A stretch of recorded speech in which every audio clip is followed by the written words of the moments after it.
Hey everyone, thanks for tuning in to another episode of the Grab Matters podcast. Today we welcome on a very special guest, Trent Stuckey. Trent is one of the best wakeboarders in cable riding right now.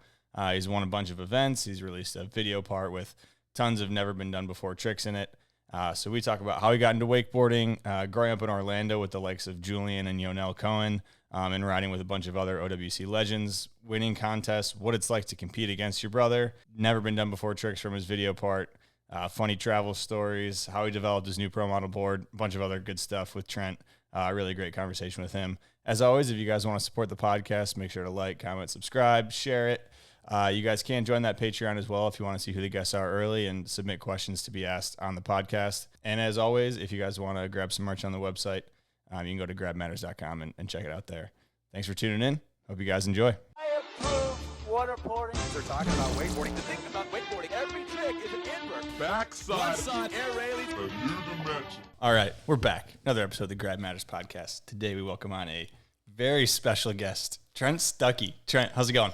We're doing great. Good to have you on, dude. First question. Wake pants, yes or no? They're not my style. Although there is a video of me wearing them. There is? There is. Where is it? It's in John Dreiling's roadie tripping video. Oh, yeah, okay. We were at 313, and it was like 40 degrees. It was like windy and raining. It was horrible weather. It's like no one rode all day. We got to like the end of the day. Nicholas Dorfer's like, someone has to ride today. Like, fine, I'll do it. Put on my thick wetsuit, like a 4-3 full suit. You're hardly moving in that The unit. wake pants over it, neoprene jacket on top. Went and rode for like 20 minutes and then it was freezing. You're telling me you didn't feel good in the kit, though? Come on. Look good, feel good. You know what I'm saying? Yeah. It didn't look bad in the videos, but I'm All just right. a shorts guy. I don't know. Okay, so usually not, but if you're forced to, maybe a little bit sometimes. If it's 40 degrees out, Okay. whatever keeps me warm. All right. Favorite grab? Favorite grab? Black meth. I thought that was going to... Okay, black method. So explain to people who don't know what a black method is, what it is. Basically, it's like a method, but with your backhand. So you go like around yourself to your heel side edge of the board with your backhand. That's a young man's grab right there. That's flexible, if I've ever heard of a flexible grab. And what trick? I mean, you're talking straight up black method, or do you like doing it in a trick? In a trick, I'll go like back mob 5 probably. Okay, because I was watching your highlights from LAO, and I think it was what did you do the black method in on that? It's like a front to blind. Okay, And then like front black meth and hold it and go to blind. I feel like that sets it up perfectly. Like that trick and that grab go very well together. It does. It like throws you into it almost. Okay, no wonder it looks so good. All right, let's chat early days. Where are you from, Trent Stuckey? I am from Orlando, Florida. All right, and you said you live on a lake now, but where did you grow up? Did you grow up, on a lake, or what's the deal? I was born. We lived on a lake, and then I think a year or two after I was born, my parents sold the house on the lake and got like a different house, and they sold the boat and everything after I was born. Oh, so you lived on a lake, had a boat? Yeah, or I'll go back a little further. Okay. Before I was born, my parents actually rode behind the boat, and like the 90s and stuff. They actually did a couple contests like back in the day. In, like, Both the mom and 90s. dad? Yeah. Okay. They both rode.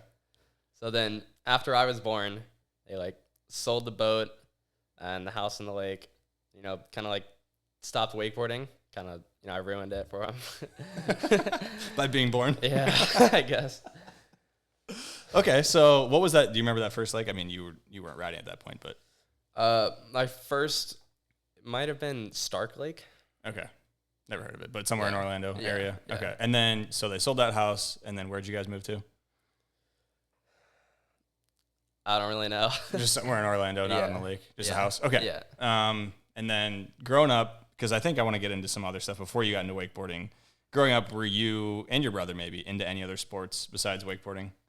We were into skateboarding before wakeboarding. Really? Yeah. Okay. So what age did you start skating? Probably like 4, maybe. Okay. And then when did you start wakeboarding? Around the same time. Oh, you started wakeboarding that young? Yeah. Okay. I learned behind the boat when I was like 4. Okay. And that was like with your dad, I'm guessing, and Yeah. okay. I think first I like rode on the board in between like my dad's legs, whatever. Okay. And then eventually I got up on my own. Okay. And then, I mean, so you're skating and wakeboarding. Are you doing anything else besides those two in the younger years with Gavin? And No, it was just all skateboarding. okay. A lot of skating. So I was talking to Gavin, and he was wondering if you ever rode at a Vans park.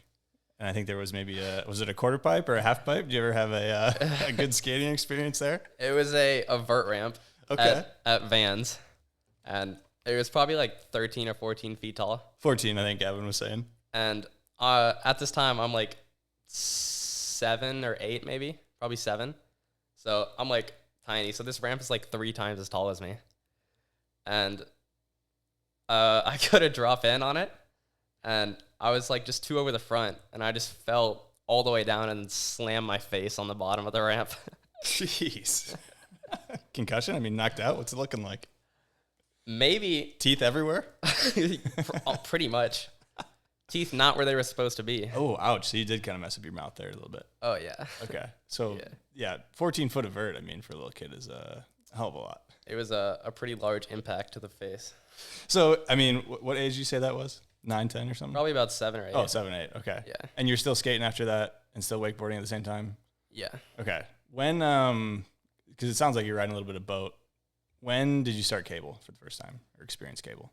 We went to OWC when I was like 6. Okay. The first time. They did this like kids club in the morning. It was like super cheap, like $10 or something. And kids under like 10, they'd have like coaches to help them like get up. So we went there for that. And my first time ever trying the cable, I face planted off the dock, held on, came out of my boots, and drug all the way to Tower 1. Well, you still do that these days, but your board just stays on your foot back over on your feet. Okay, so, I mean, after that, did you get the hang of it a little bit after the first time? Got up and rode. Okay. I might have even tried to hit a kicker the first day. First day? Yeah. That wouldn't be surprising.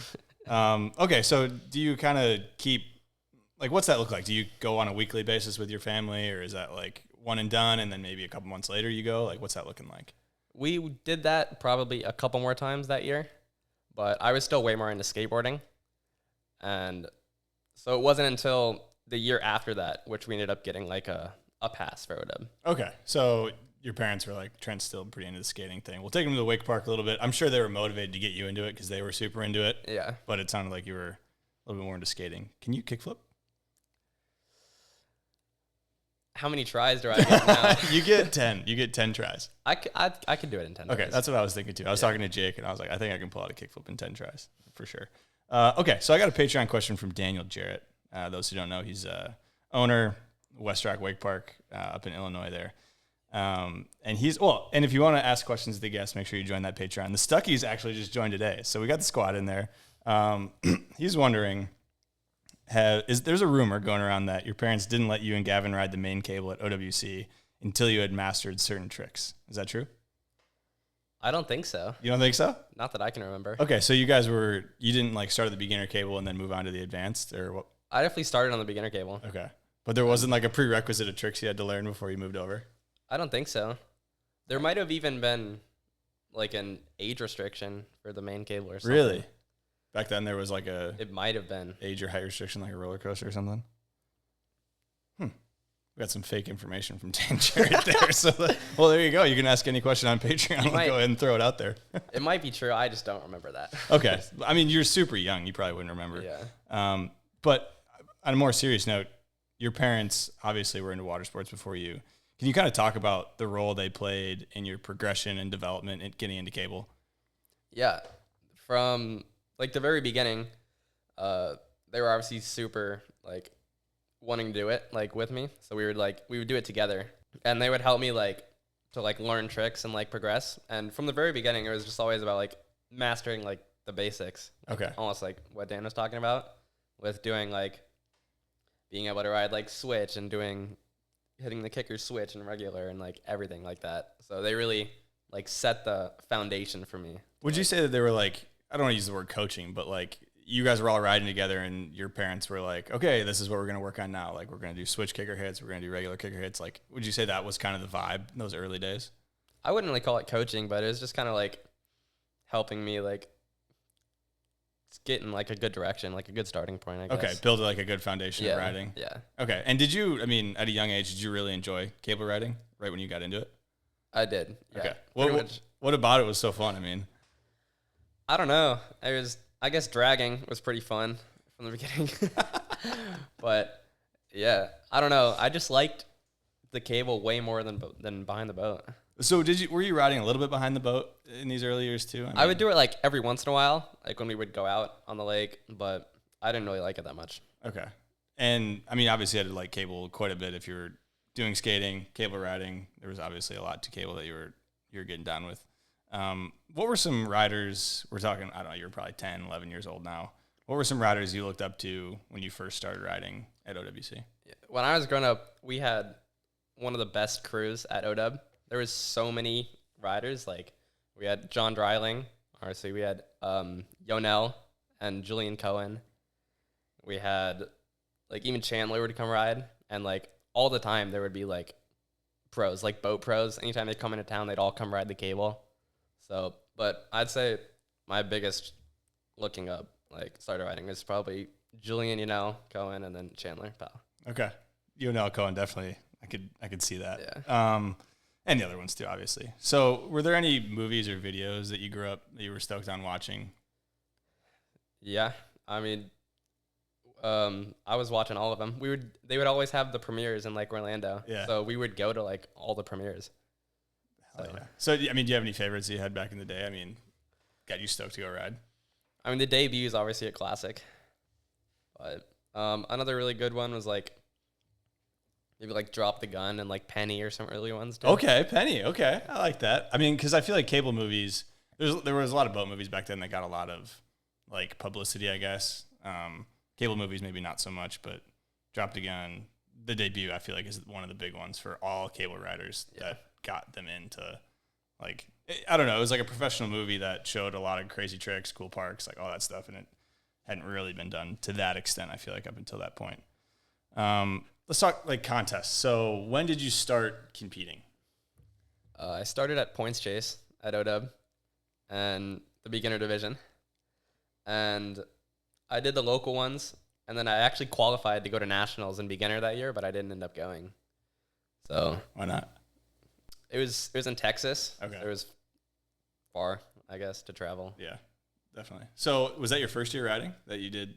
No, it was Points probably Chase? like second or third. Second or third year? Yeah. Okay. What age would you say that, I mean, you getting into Points Chase was? Probably about 8 or 9. 8 or 9? Okay. So when does it turn from, I mean, you qualified for nationals, didn't go. Is it the next year after that you're like kind of taking it a little bit more seriously, contest-wise? Yeah. I mean, everyone at OW did Points Chase. Yeah. Like, it wasn't just like a couple riders, it was everyone. It was massive. So, obviously, all of our friend groups would like compete to see like who'd be like better and stuff. Yeah. So It was just it sounded like the vibe back then at OWC was like Yeah. less of a we're doing it because it's a contest, more of a everybody's doing it. This is just Yeah. what we do here at OWC. everyone did it. It was like we had the best crew at OW back then. It was amazing. Love to see it. All right. Let's talk about Ronix, because I feel like as long as I can remember seeing you ride, you've kind of been involved with Ronix. When was the first time you started talking with Ronix about, getting boards and stuff? So it was when we were at the cable. Obviously, they didn't have kids' cable boards back then. So a lot of us were riding Ronix Vision boat boards on the cable. So we would ride those on the cable, and then eventually the bottom would wear through because there was no slider base. And at this time, Mike Ferraro, who is heavily involved with Ronix, was doing boat lessons at OWC in the back. So he would be at OWC all the time, and he like saw our boards, the Ronix boat boards with like the bottom worn through. He's like, "What's wrong with these? Like, what's going on?" We're like, "There's no like slider base." So a month or a little bit later, he actually came back with Ronix Vision boards with slider bases on them that he got made from like the factory and like gave them to us. Okay. So that was our first interaction. That kind of with sparks Ronix. the relationship starting. That's interesting that they didn't have any kids park boards. Were there any other brands? I mean, I'm sure there were that had kids park boards. So why were you riding the Ronix boat boards rather than like a smaller park specific board? There was none. There was none. Okay. No. Okay. So you're just picking a small board and it doesn't have a grind base, but whatever. This is the only size that That's works for what us. everyone rode at the cable. Interesting. Okay. So you talking with Mike a little bit, he gets you a board that has a grind base finally. How's that relationship kind of progress over the next few years? So Maybe like a year or so later, a little bit later, Ronix was developing a new board, and they would do a lot of like R&D at OW. So obviously Mike was there and would give boards out to everyone. And then after they saw like all the kids with like our boards and stuff, they decided they were going to do like a smaller like kid size for that board. So then we kind of got the help with some of the like prototypes, I guess, to make sure it was like good. Okay. For that So kid size. still grommet, still, is this you and Gavin? Like, are you guys both getting boards from Ronix, both kind of working with them? Yeah. Okay.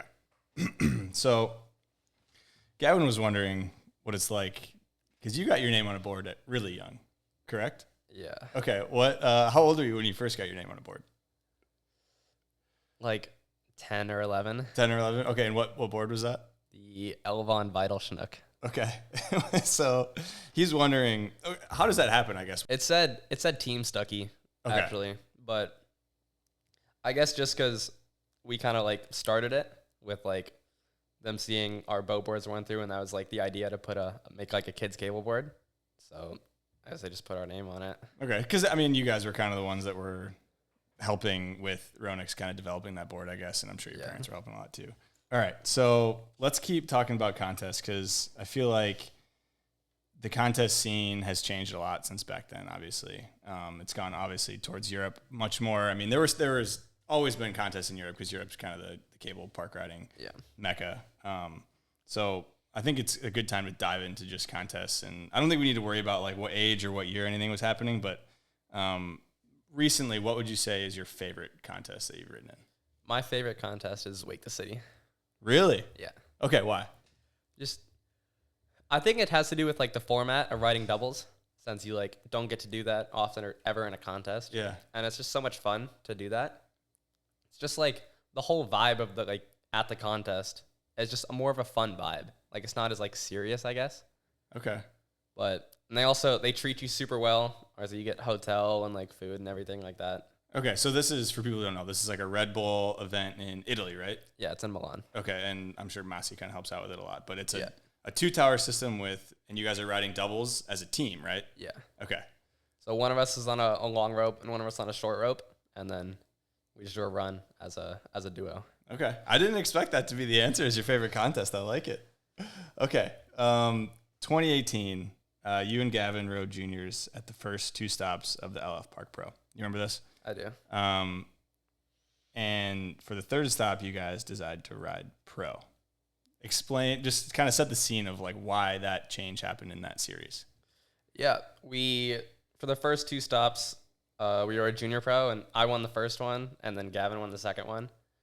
So we had been kind of riding like junior pro, I guess, the year before, and like nationals and stuff too. And so I think we just felt like it would be fun or like cool to like try to bump up to pro almost. And so the third stop was at Terminus. And then I think we both made it through like the first round, like qualifying. And then the second round, I got in a heat. My heat was me, Gunther, Oka, and Victor Salmon. And I'm like this like 12, 13, 14-year-old kid. So I lost.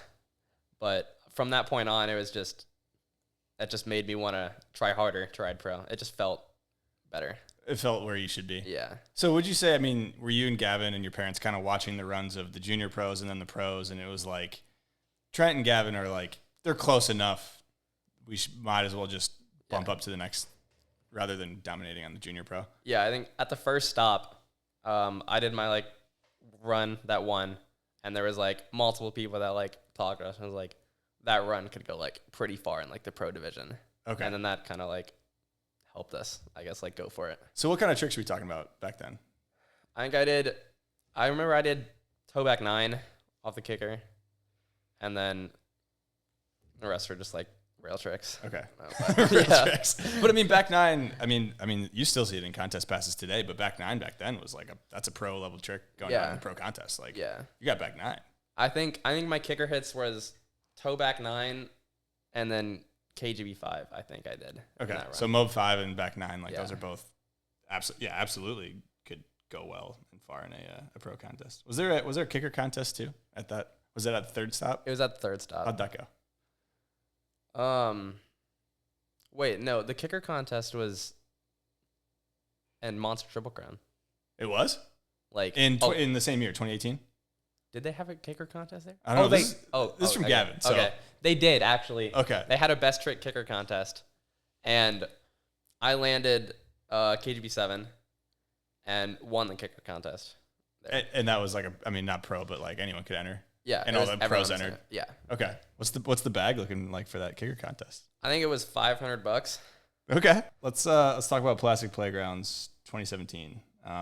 So you got second place, and that was like junior pro, right? In Plastic Playgrounds, you got second place, Playgrounds. And then now fast forwarding to this year, 2023, you won. So can you kind of explain, I guess, the significance of Plastic Playgrounds, the contest, and then what it means to go from, that's 6 years ago, getting second in juniors to now winning? Yeah. I mean, when I was growing up, Plastic Playground was like the biggest event of like the year. Like every pro would go to it. And so we ended up going in 2017. It was my first time like overseas. And we were a junior pro. Ended up getting second, which was obviously awesome. And then we didn't go the next year for some reason. But after that, they didn't do like a couple Plastic Playgrounds for like a couple years.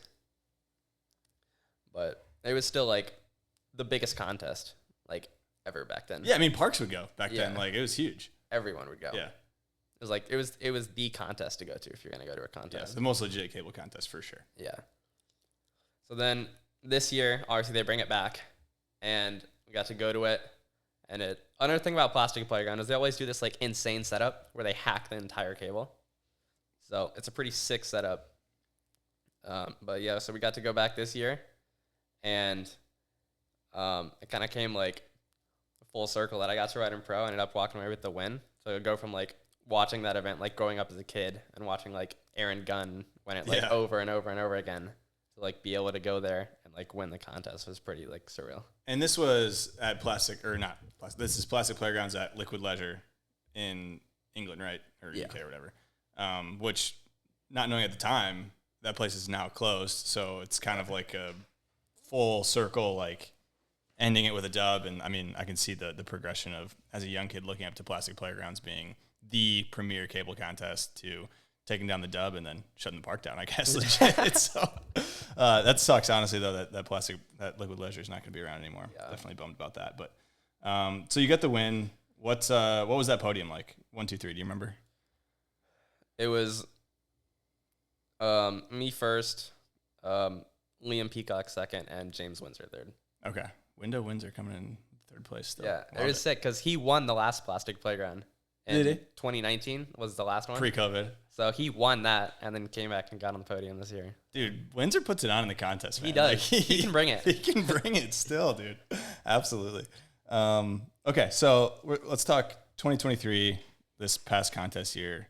What would you say was the best format for determining who the best rider that day was? So not your favorite format, but like if you go into a contest, you see the format, like which one did you see was like, okay, this is going to determine who's the best rider today? I feel confident about that.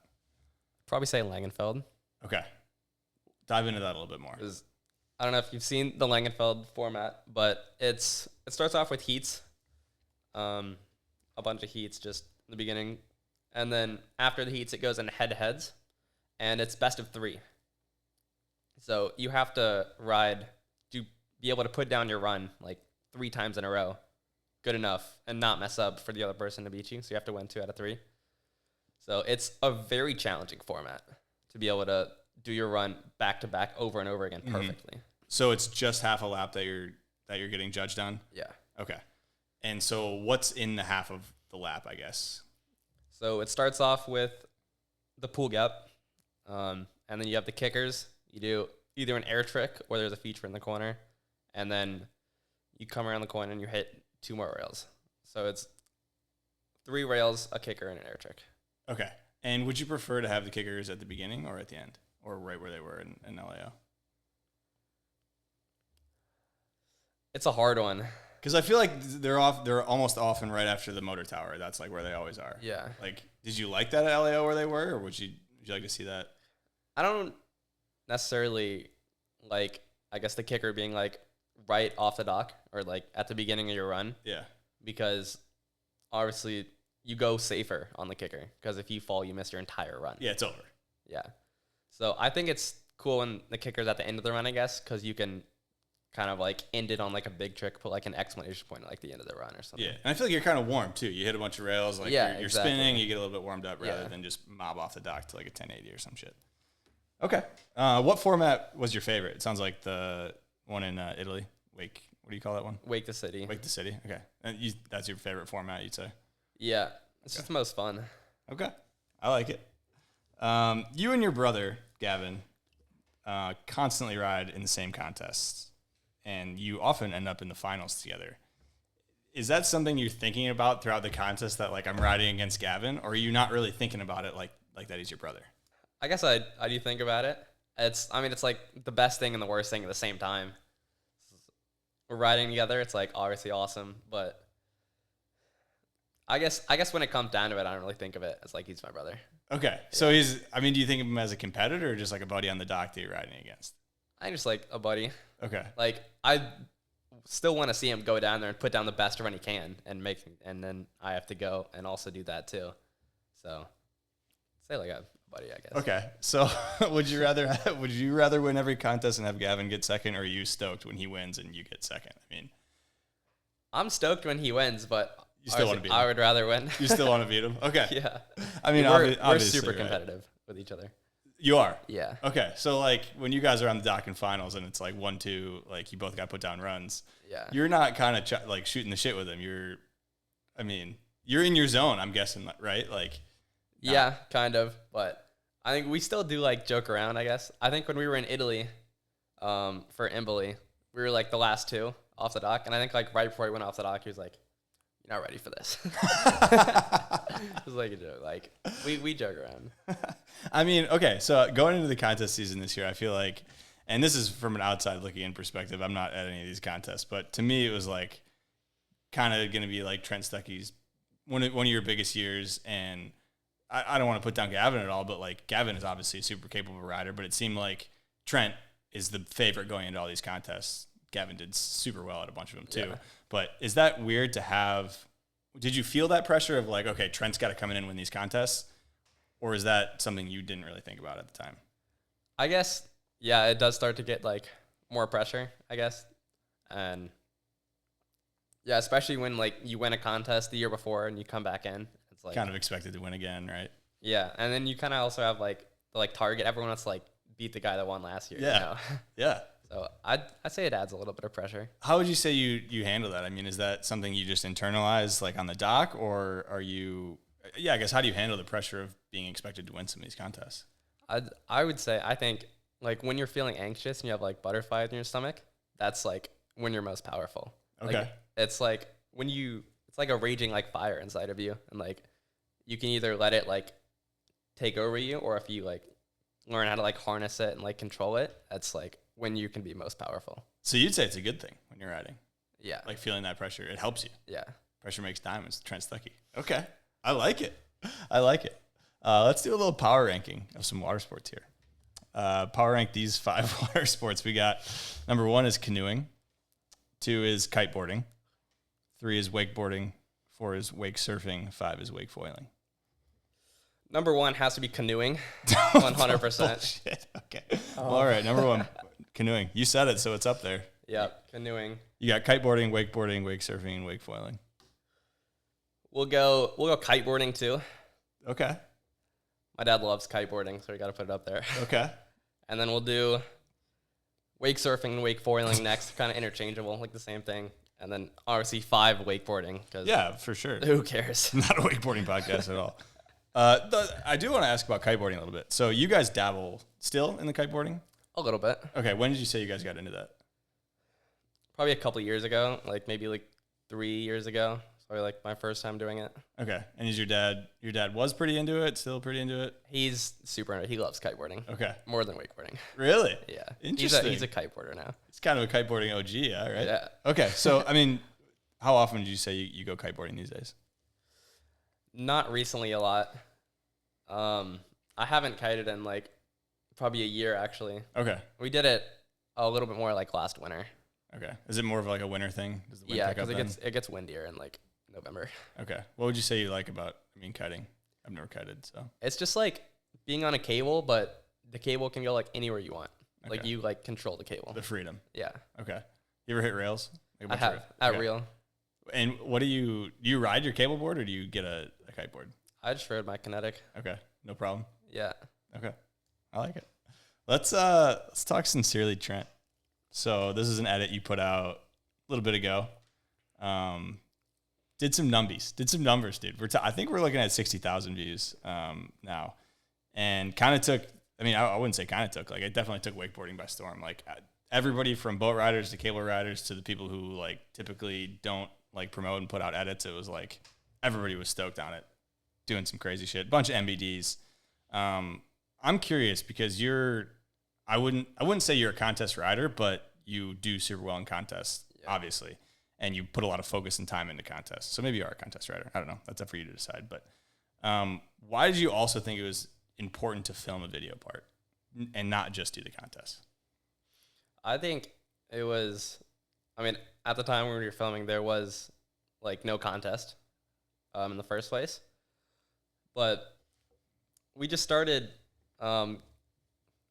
doing stuff. We were going to the lake one day. This is how the video started. So we were just at Lake Ronex, like hanging out, riding. And I just decided I want to try to do a double just off like the hump at Lake Ronex. And I ended up landing it, like barely. And I was like, we should put like a little kicker on it so we can get like more air. So we found this like little kicker and we put it on the top of like the hump. And then that day we put it on, I did double roll to blind and double tangent to blind. Were those both first for you? Yeah. Okay. I had like barely ever done doubles at the cable. Like, I was not like a double guy. Spin to win guy. Okay. So that's how the video, is there a conversation after you learn those tricks or what's that like? And then we just decided, I was like, honestly, let's find a bigger kicker so we can get more air. So we found this bigger kicker. We put it on, and then I was doing like double tangent to blinds like every single try, like over and over and over again. And then I was just like, I have a lot of air. I feel like I could do like Moby Dick maybe. So then that's how I got the idea to try it. And then tried it a bunch. Would like miss handle pass every time. Wouldn't really get that close. But started getting closer and closer. I landed at like one, I like passed the handle, landed like board slide, like butt checked and got up. And I was like, this is possible. Like, it's possible. So then tried it a bunch more. Probably a couple days later, ended up like landing it. And then, so from then it was like, we got to film like a video because we got this trick. And so it was from that trick that you're like, I got to film a video to kind of surround this trick. Is that the idea? Yeah, I guess that kind of gave me the motivation to like have this massive trick, can try more and make like a big video out of it. Was there any part of you that after you landed that trick, I'm sure it was filmed. Was there any part of you that just wanted to put it out on Instagram right away? Not really. Why is that? I don't know. I've just always been like pretty good at like holding content. And I think I just wanted to, or at least I wanted to save it for Trick of the Year too. So, okay. And then while saving it for Trick of the Year, I started filming like more and more and decided to do like a holding video. Okay. So holding it for something else and then you just kept filming natural progression. You probably got a certain amount of tricks. You're like, okay, I'm kind of getting close to a part here. I might as well save everything for a part. It's kind of the thought. Yeah. Okay. So you did win Trick of the Year before Double Moby Dick, right? And what was that? What year was that? It was the same year. Same year. It was 2021. Okay. I won. I sent the double KGB in. Yeah. And won the double KGB. When did you film and land the double KGB? Probably about a month or two after the Double Moby Dick. Oh, it was after. Okay. Yeah. I wasn't sure what the dates of those. Speaking of like the whole idea of contest rider filming a video part, do you think that that's something that all riders should be kind of striving for?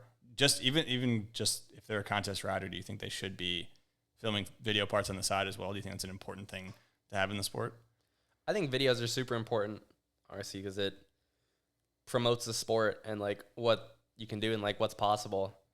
I think it's really hard to do it at like the same time as like a contest, like while riding in contest. Like I wouldn't call myself like a contest rider. I'm like right now I'd say I'm like focused on contest, but I could like switch for like to be focused on like videos and stuff. But I do think videos are a super important part of the sport. Okay.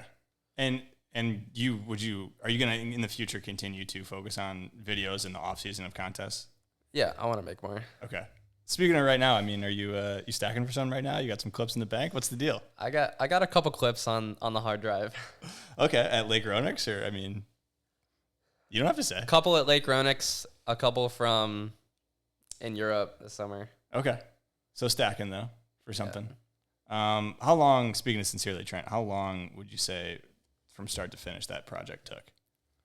The majority of it was filmed in 2 months. It was like November and December of that year. And yeah, the majority of it was filmed in like 2 months. That we were going to Lake Ronix like almost every day. Like we had Dave AV was staying at my house, and we were going to Lake Ronix like almost every single day, just trying tricks, like filming. Okay. I love it. Dave AV coming in clutch. Okay, so speaking of the double KGB Rage Cage, where did the name for that trick come from? I think it was just like a joke between like, because we were getting ready to send it in to Trick of the Year, submit it, and I thought it'd be funny to like come up with a name to like write for it instead of writing like double KGB. And so we just came up with Rage Cage. I don't remember if it was like me, Gavin, or Dave. It was like all three of us, kind of. And we just thought it'd be funny if we sent it in with that name. And then so it wasn't a serious thing. It was just kind of. It would start as a joke. Be funny, and then they used the name. So that's the name of the trick now. Yeah. It is what it is. Rage Cage. Okay. All right. So speaking of that kicker that you said, what did the final angle come out to be? Because I'll put in either a video clip or a picture of what the kicker on the kind of bump thing looks like at the two tower system at Lake Ronix. But do you remember what the final angle came out to be on that? I think it was like maybe like 48 degrees. Okay. I mean, had you tried going steeper at all, or is that just where you stopped? That was the steepest we put it, I think. You didn't try any steeper? No. Okay. Not yet, at least. What's your favorite trick in that video? I mean, we're talking a long video, so. Yeah.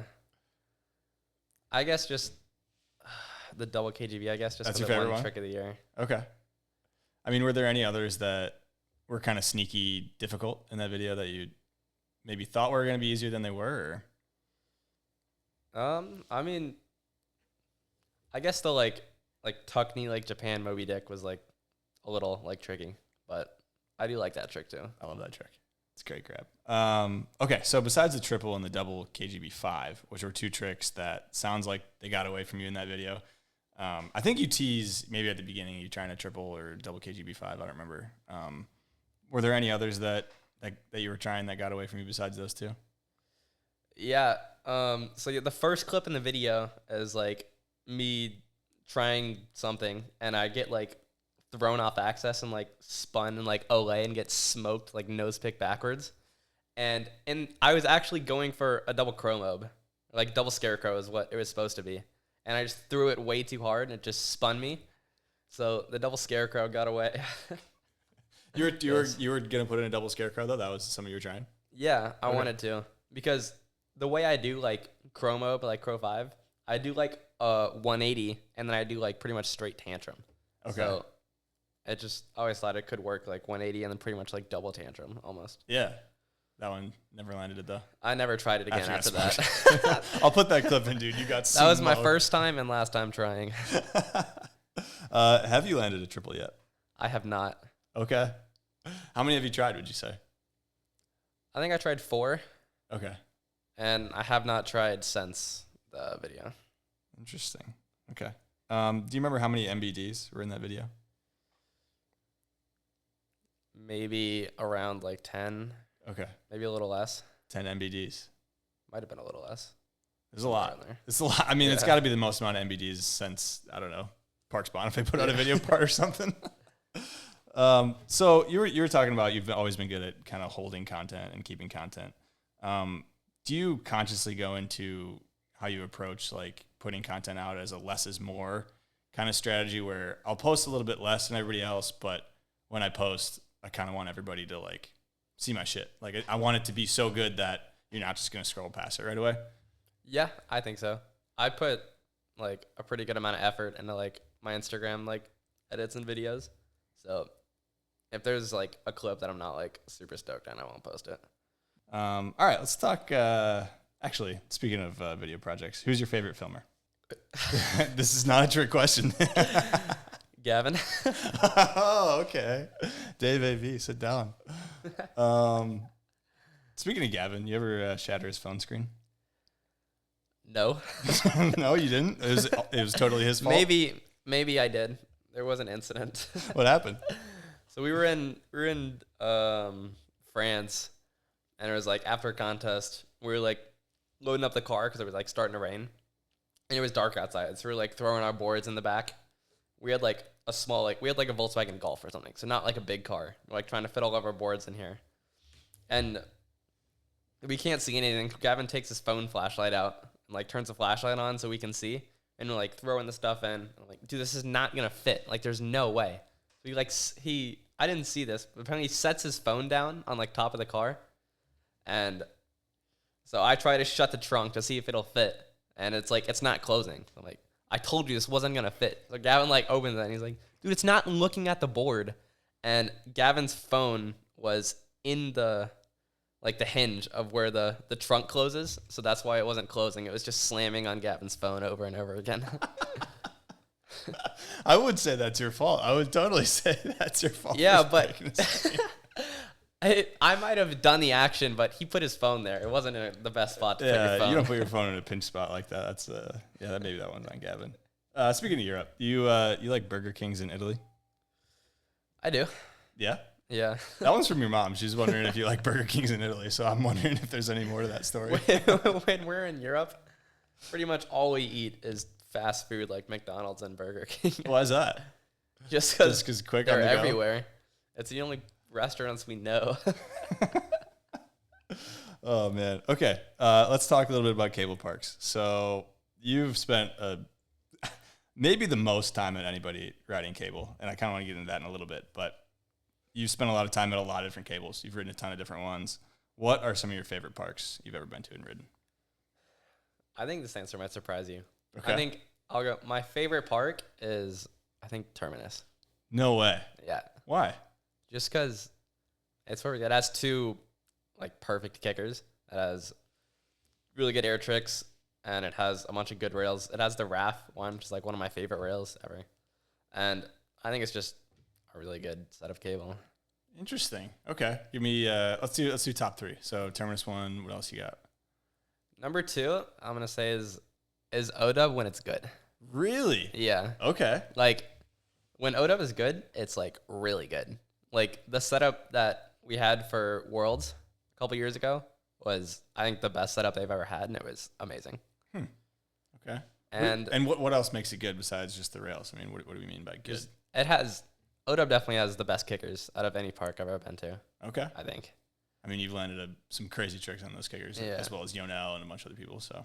And then they have Nico, also another one of my all-time favorite rails, and we got Nessie too, which is awesome. You a big fan of Nessie? I love Nessie. I do. It has the steepest wall, I think, out of like any rail ever, and it's awesome. Okay. Yeah, I got smoked on that transition the other day, so I wouldn't say I'm a huge fan, but yeah, maybe once I figure it out, I will be. Okay, number 3. What do you got? Third park.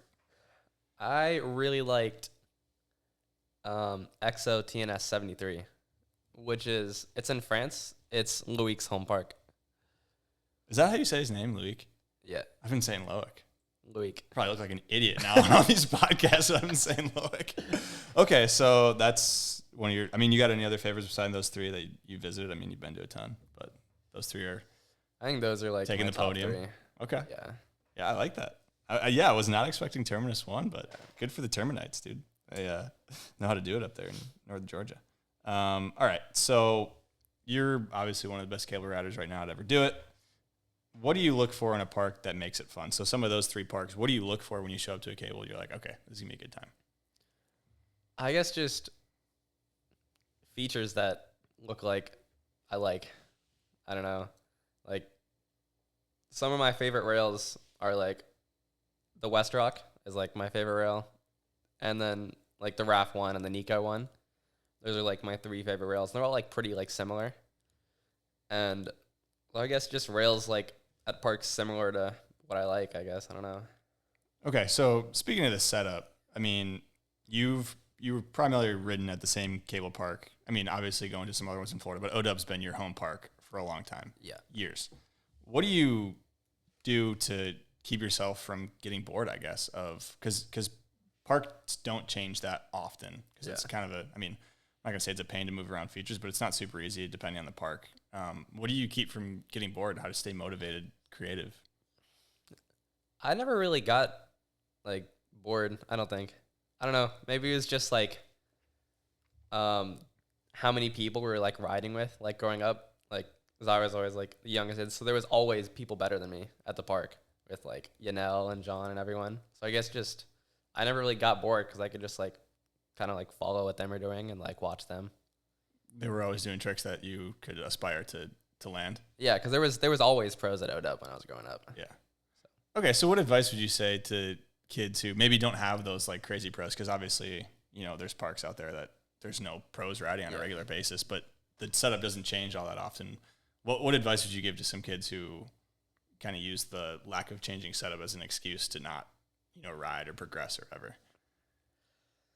I think you can always find new stuff to do on the same setup, but also I think it's really important that you find like a group of kids like to ride with.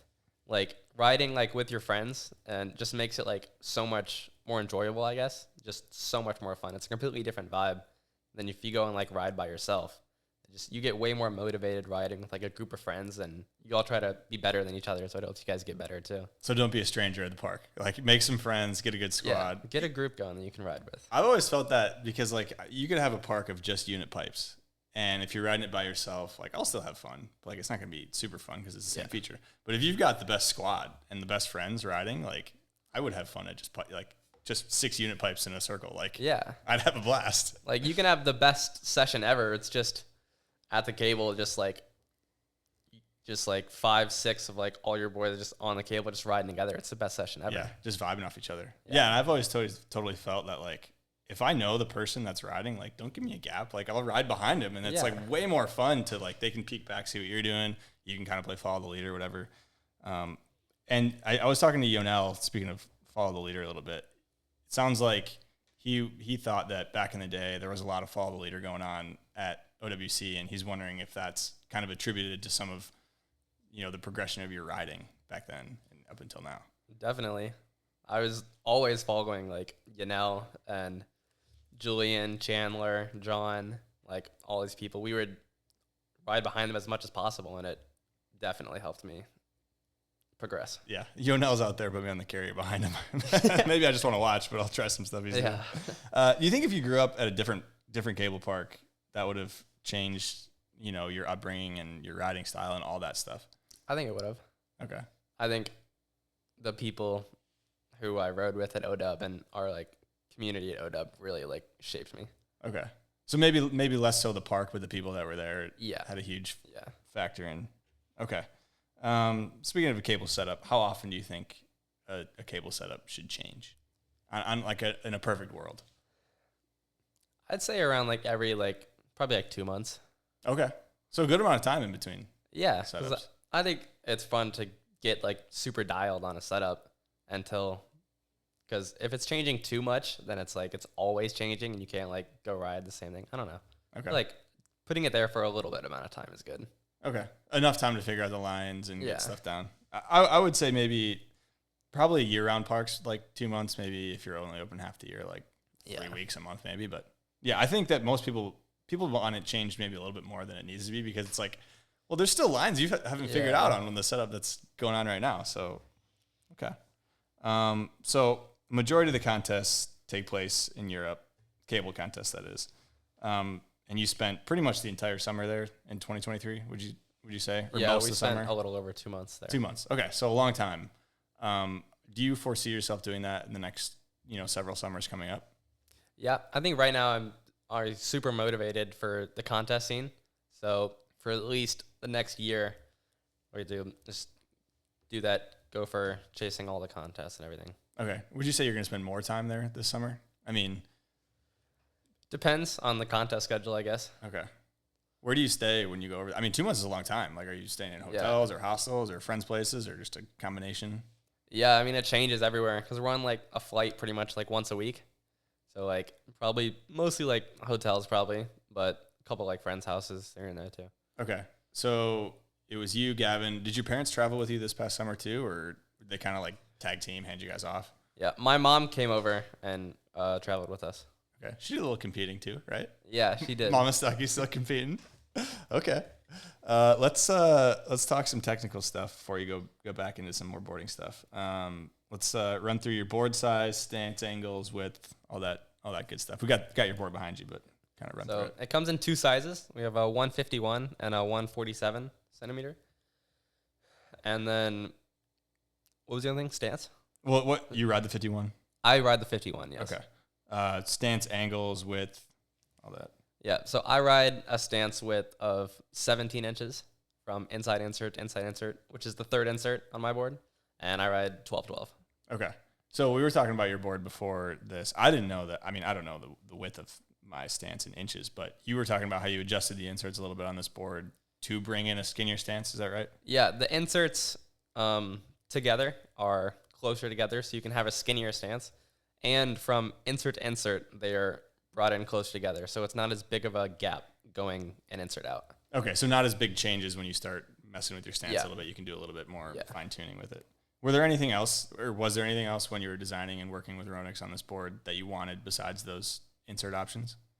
Yeah, I mean, the board that like flexes is obviously the biggest goal with this board. Have a board that could do pretty much everything. Like, if you want it to be like super aggressive, it can be super aggressive, but it can also be like playful, and you can like nose press it or like wheelie it down the lake. Okay, so flex was something you really wanted in this board. Okay, and where'd the name come from? Utopia.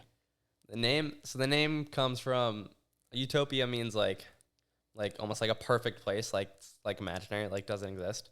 So the name comes from the idea of the board being able to you find that like perfect place on the water that it almost feels like imaginary because you're on the water and it's wakeboarding. It's a feeling you'll never get anywhere else. The perfect board is what you're saying. I'm not saying that. I'm saying the feeling. It The gives feeling's great is what you're saying, as it gives. Okay, I like that.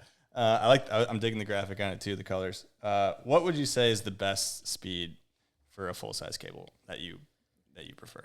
So I grew up at OW. So we were a fast cable. We ran 32.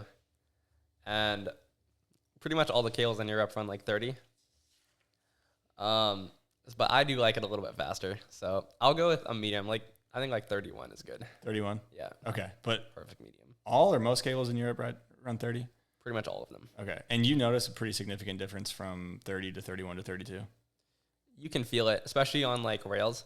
Like transfers are like easier, and gaps just like feel like better, a little faster because they're a little like easier. Yeah, I definitely prefer it faster. But I'm also a bigger guy, so I feel like it's more noticeable if you're a bigger guy than if you're not, maybe. But or you can always just get a bigger board, and maybe fix the slow problem a little bit at least.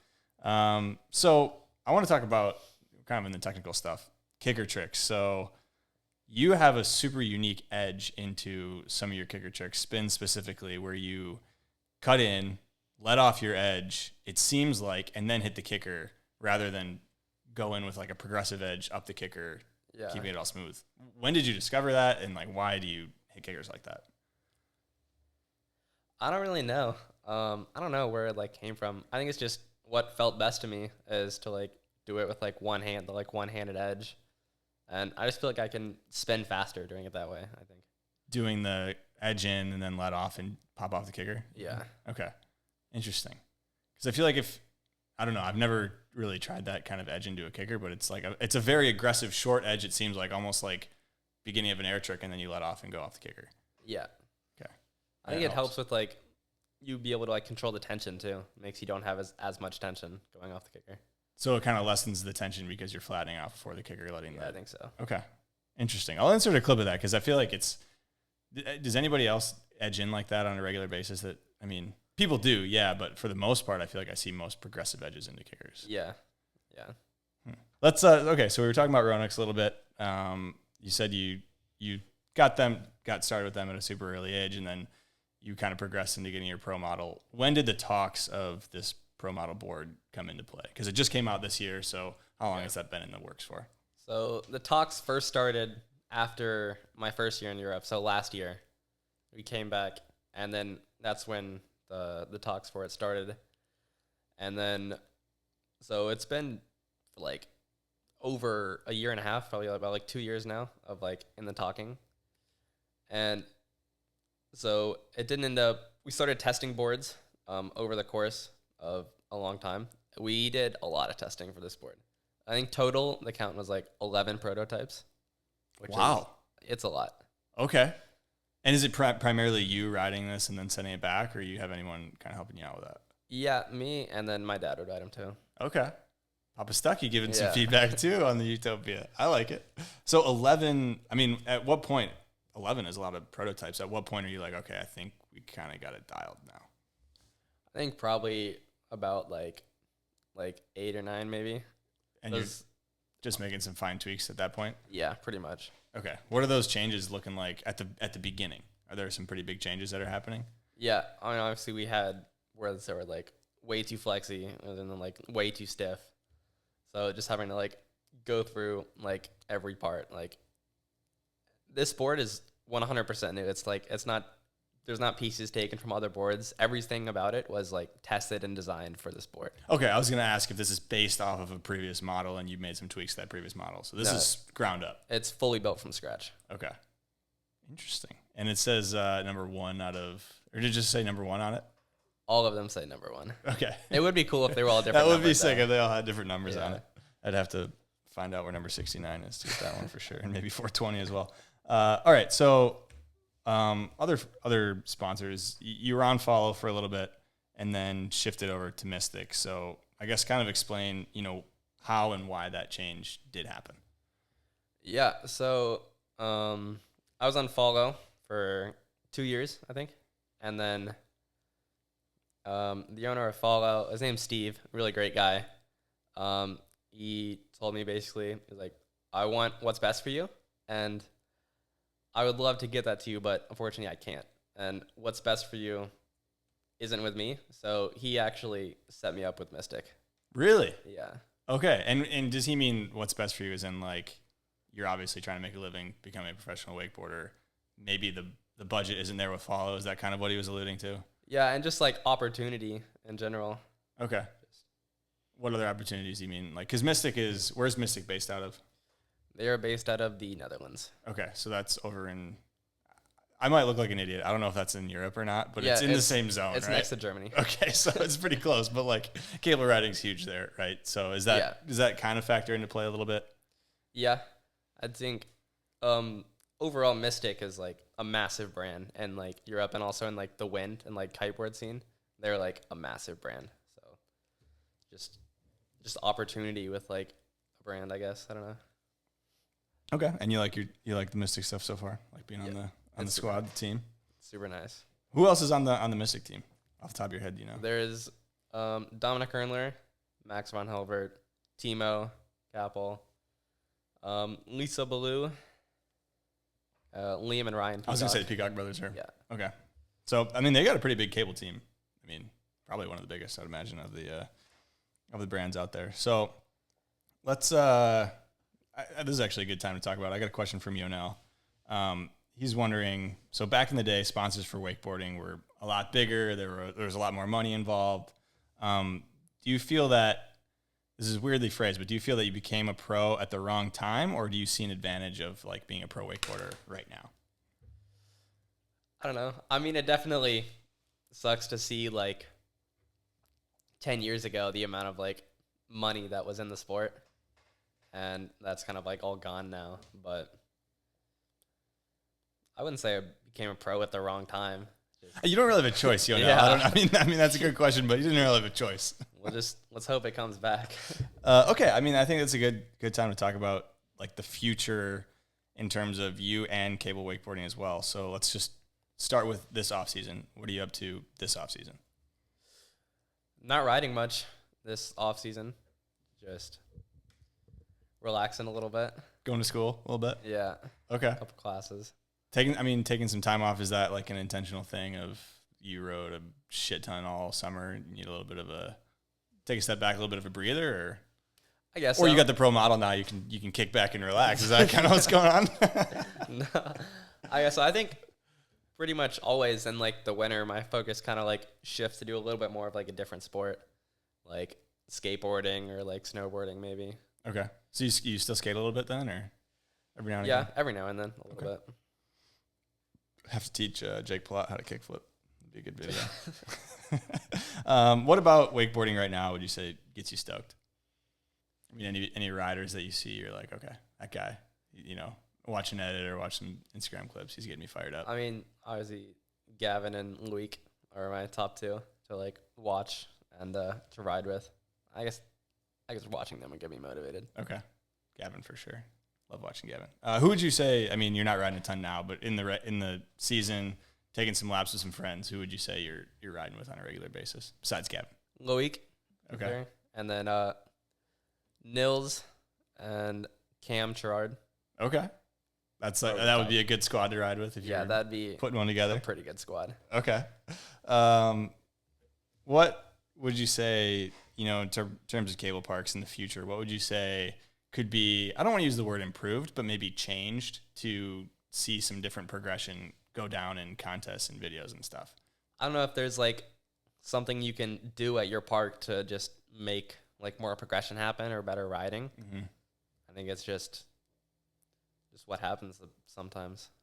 Okay, in terms of contests maybe, so you have one of your favorite formats was, two people riding together.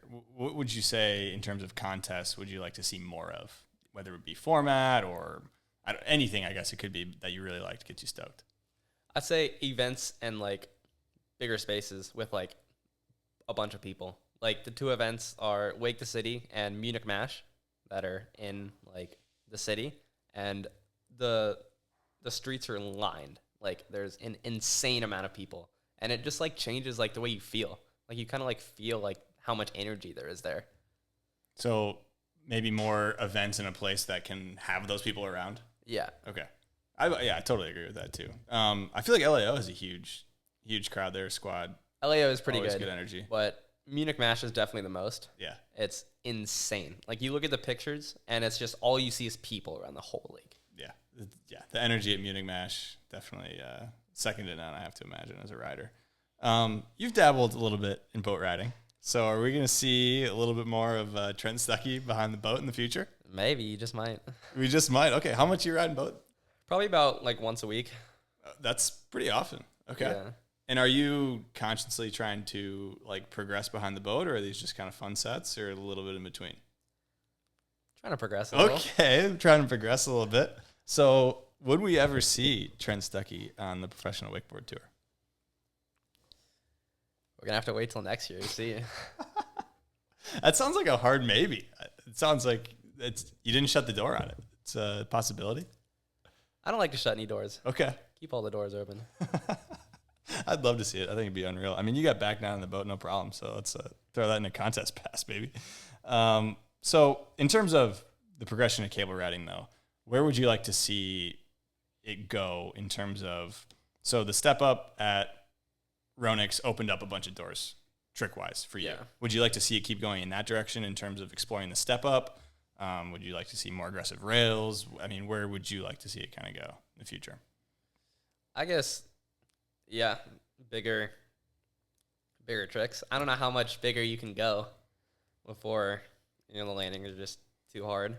But I think bigger kickers and stuff I wouldn't be against it.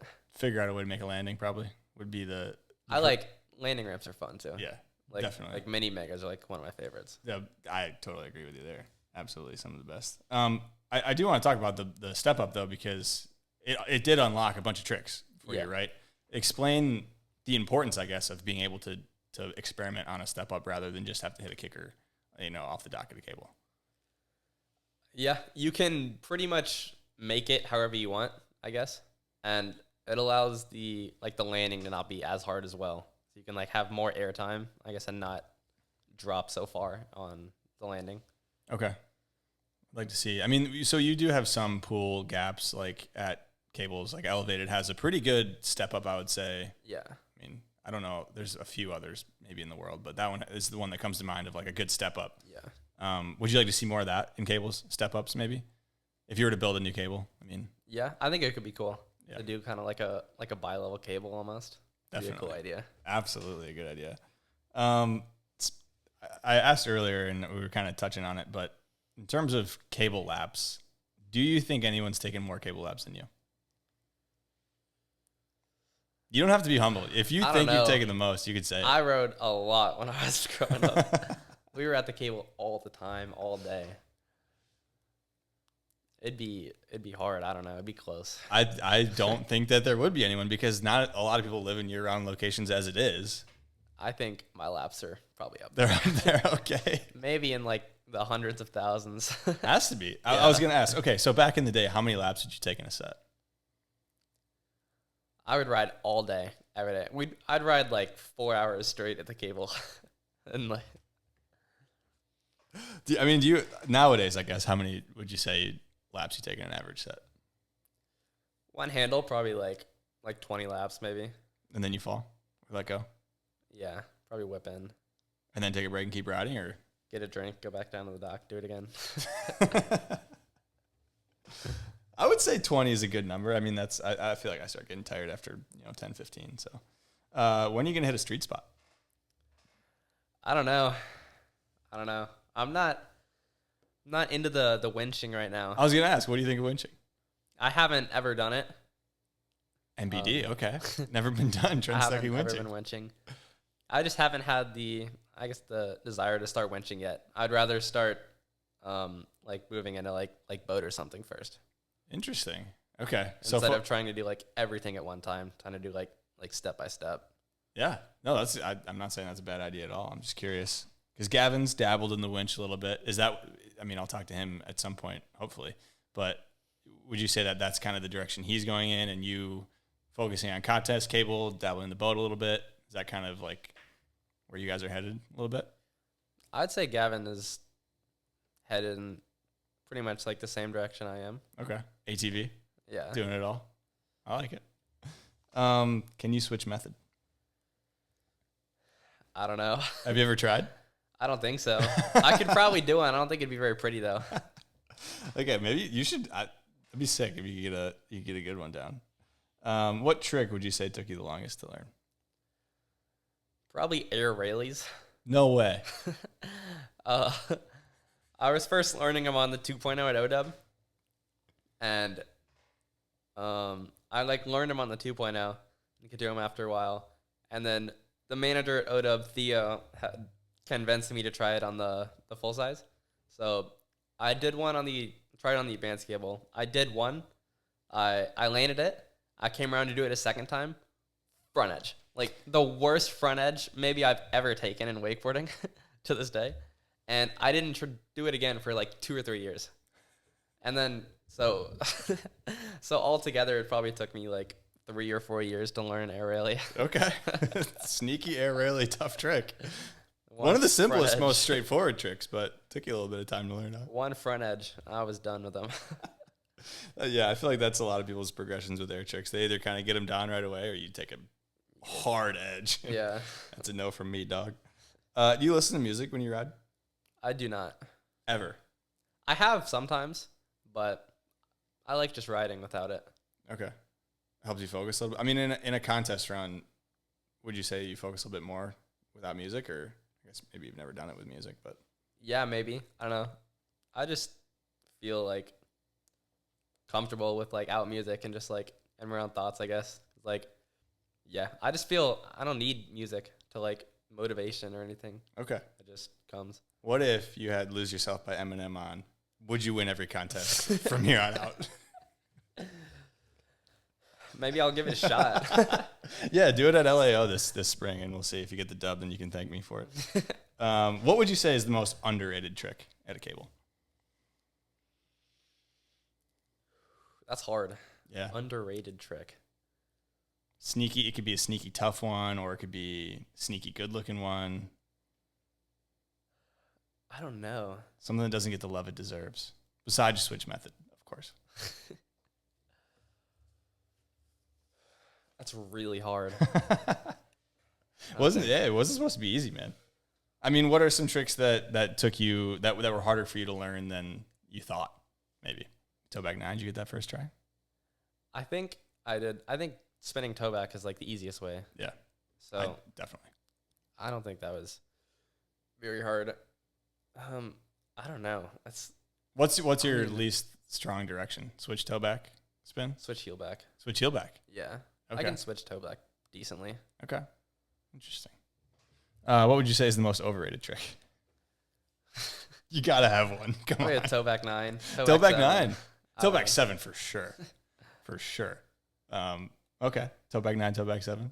Or maybe like, yeah, or like a ungrab KGB5 or something. Okay. On grab KGB5. I can get down with that. Kickers or rails? Kickers. I'm a kicker guy. Always been. Big jump guy. It's got not a question from Gavin, but we were talking about this before the podcast. You might have a good story about what it's like being in Thailand in a taxi. I think I'll just kind of let you take it from here. Sounds like you had a pretty good story. I had a pretty crazy experience. So we were in Thailand. We'd only been there for like a couple days. And we were staying at this hotel about like 5 or 10 minutes from Thai Wake Park. And so we'd only been there like a couple days, so we didn't have a moped yet. So we were taxiing to the cable and back to the hotel. So one day we called a taxi, go to the cable, and we drive over this like bridge, over a river, and it's like a one car bridge. And we start driving over it, and there's like this big truck on the other side. So we have to like back up so the truck can come. It's only 1 lane wide. And so the guy starts backing up, and then all of a sudden we hear boom. I mean, Gavin, like, what was that? And we look behind us, and we don't see anything. There's nothing. And then all of a sudden, people just start running out of nowhere. And we look, and there's a moped on its side, on the edge of the bridge. So what happened was the guy backed into, there was a moped behind us, and he backed into the moped, and they fell over, and there was this like wooden railing on the side of the bridge, and they went through the railing and went off the side of the bridge. It was over water, I'm guessing. Yeah. But So this guy went in the water? yeah, he flew off the side of the bridge. So It was crazy. What happens after that? Me and Gavin are like looking at each other like, what do we do? I kind of expected the driver to like just hop in the car and just dip, just get out of there. But so I ended up like canceling the ride on my phone, and then the driver like got the like notification, and he was like started like yelling stuff at me in Thai. And of course, I don't speak Thai, so I have no idea what he's saying. But we called Leo Gatti, who was at the cable, to come pick us up, and he came and picked us up on his moped. You guys didn't have your boards in there or anything, or? No, they were already at the cable. Okay, so you guys were just in the. Oh my! Did the guy swim away? Did you see where the guy went in the water at all, or what? People like went down, and he like helped him and came back up, but he went off the side of a bridge. Poor guy got backed into and just yeeted off a bridge. That sucks. Okay, so I don't know. I was talking to Gavin, and he obviously gave me a bunch of good stuff. But you ever been to a Waffle House or two in Valdosta, Georgia, early in the morning hours? Yeah, so it was after Valdosta, after yard sale this year, and they did the podiums. It was super late. It was like midnight when they did them, and so we had been like riding all day, so we were like starving after the podiums. So we were like, all right, let's go get food, and we had Cam, Gerard, and Rudy Tallboys staying with us at our like Airbnb, and for some reason Europeans just love Waffle House. Like every time, like it's Cam's favorite restaurant. Like he stayed with us a couple times. He loves Waffle House. So he's like, I want to go to Waffle House. It's my last day here. So, and Rudy had never been to Waffle House. So we decided we're going to take him to Waffle House. So we go to Waffle House, Valdosta, And then we go inside and sit down. And then we start seeing this like worker and someone like arguing. And the guy comes in, and the worker was yelling at him not to come in because he had a gun like at the front of his pants. And she's like, you cannot bring that in my store. And he's like, what do you like? They start like arguing and stuff. And we're like, we gotta go. So then immediately, Rivers was there too. So like Rivers and Rudy get up and just sprint out the door and dip. And then like me and Cam are sitting there and like, do we go too? So we just like walked around the guy as he's like arguing about being able to bring his gun in a Waffle House. I'm sure the Europeans were stoked on that. See a gun in a Waffle House, like culture shock right there, baby. So did you go to another Waffle House after that then? So we did. We went to another Waffle House, and then we were there, and this dude comes in, like, super drunk and just, like, passes out on the counter, and then the cops had to come and drag him out of the Waffle House. Wow. Great night at Waffle House. So, two of them. Great experience for Waffle House for the Europeans. I would say that probably nothing good happens at a Waffle House after midnight. But oh, yeah, it was like 2 a.m. It was good stories for sure, but maybe not the place to be late at night. All right, man. I think actually I got another Patreon question from Garrett Cortez. He's and this is kind of back talking about OWC and growing up and stuff. He's wondering, so you grew up riding around the pro scene in Orlando, and now you are, one of the top pros in wakeboarding. What's different from what you would have expected back then looking at pros to what it's like now being a pro? Besides, obviously, sponsors and money and stuff back then looking up. I guess it's a lot more like responsibility, I guess, than you like see. You just see, if you're like a kid, you see these pros, it's like, it just looks like awesome. When you get there, you have like responsibility like on the water, even more like off the water that you don't see, I guess, when you're growing up and looking up to like pros. What are some of those off the water responsibilities? Because on the water, obviously, land tricks, do well in contests, pretty straightforward, do videos. Off the water, what are some of those? I guess like doing like demos and stuff and everything like that, and just like helping out with like your company wherever they need stuff like that. Okay. So a lot more off the water stuff that you probably didn't see as you were a kid. Yeah, I think so. Okay. Makes sense. I mean, that's where talking to Shane and some of those guys, it's like a lot of the off the water stuff, and Jake as well. He was, couldn't speak more about the off the water stuff, how important that is to sell your product, obviously. So, dude, I mean, I think we did it, man. You did a great job wrapping it up here. Is there anything else you want to talk about? Anyone you want to thank? Anything you want to touch on here before we wrap this up?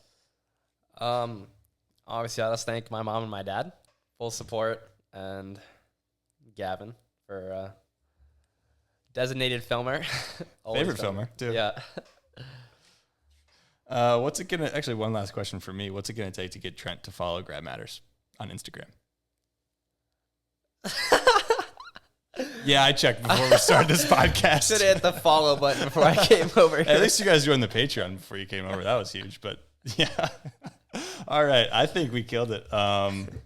Thank your parents, friends, obviously. Anyone else you want to thank or touch on, or wrapping it up? Ronix Mystic for the full support. Love to see it. Yeah, so Trent's got a new pro model board, obviously, Utopia. Where can people find that board now? On Ronix.com. Ronix.com. Love it. Thanks, everyone, for tuning in. Thanks, everyone. Make sure you like, comment, subscribe, all that good stuff. Join the Patreon. If you want to see who the guests are early, you could have seen that Trent was coming on. Asked him a couple questions like the Patreon subscribers did. I got some merch on the site, too. So if you want to support the pod, go ahead and check that out. Thanks, everyone, for tuning in. See ya.